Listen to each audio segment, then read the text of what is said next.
Today, we're going to explore an idea that might just flip what you think you know about justice. We're all taught to see it as this cold, impartial system, right? But what if its foundation is actually something much warmer, something a lot more like kindness? I mean, think about it. When I say the word justice, what's the first thing that pops into your head? Is it that blindfolded statue holding the scales? A judge in those big, imposing black robes? For a lot of us, it's all about impartiality and pure logic. And yeah, that's the traditional view, isn't it? Justice is supposed to be impersonal, totally rational, and universal, applying the exact same rules to everyone, everywhere, with zero emotion involved. But is that really the whole story?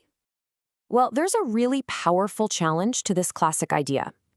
One that gets at a fundamental tension right at the heart of justice, a kind of tug of war between pure reason and raw human feeling. So here's how these two views stack up. On one side, you have the idea we all know. Justice is impersonal, universal, and driven by abstract reason. But the other side, the challenger view, flips this whole thing on its head. It says justice is actually personal, focused on particular situations, rooted in emotion, and it's sparked not by some grand idea, but by the direct, real-world sight of somebody's suffering. And this is the crucial point. The argument is that we don't just think our way to justice through some complicated theory. We feel our way there. Our sense of justice, that little alarm bell that goes off when something's not right, it's activated when we see someone else hurting, when we witness a real inequality right in front of our faces.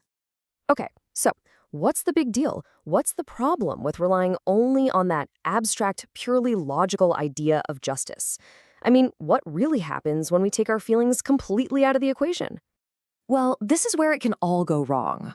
When justice becomes just a thought exercise, it risks getting totally detached from the very people it's supposed to help. It can turn into a kind of theoretical game, a puzzle to solve on paper, instead of a response to actual human pain. And this is the result. Real complex people, with names and families and lives, they get flattened into these abstract categories. They become the needy or the least advantaged. They stop being individuals and start being, well, tokens in a philosophical game. And ultimately, a justice system that has no emotion just feels hollow. All the calculations about who gets what and how to apply the laws, they can become these empty, soulless exercises if they're not grounded in a real, genuine concern for human well-being. So if abstract reason isn't enough, what's the missing ingredient? It seems to come down to our capacity for two things: compassion and sympathy. So what do we mean by compassion here? It's that kind, caring reaction we have when we see other people suffering. And what's really important is that this isn't just for people we know. It's a form of caring that can work even from a distance. Now, sympathy is a little different. It's more of an act of imagination. The word itself literally means to feel with. It's our ability to try and put ourselves in someone else's shoes, to get a real sense of what they're going through. You could say it's the engine of our shared humanity. Now, you might be thinking this all sounds pretty modern, very 21st century, but this idea that our emotions are actually at the center of morality, it's not new at all. It actually has some very deep historical roots. In fact, we can go all the way back to the 18th century, to a group of Scottish philosophers called the moral sentiment theorists. These thinkers, like Adam Smith and David Hume, were making this exact same argument way back then, pushing against the purely rational ideas that were popular at the time. And get this. This is a quote from Adam Smith. Yep, that Adam Smith, the guy famous for writing about self-interest in economics. But here, he's arguing that no matter how selfish we might be, we have this natural instinct that just makes us care about what happens to other people. It's just part of our nature.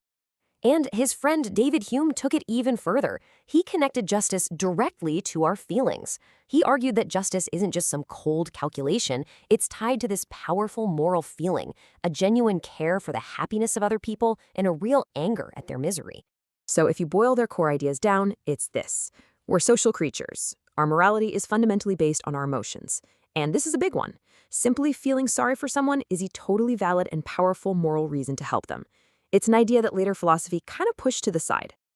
Okay, so how do we put all this together? On one hand, we have the cold, impartial view of justice.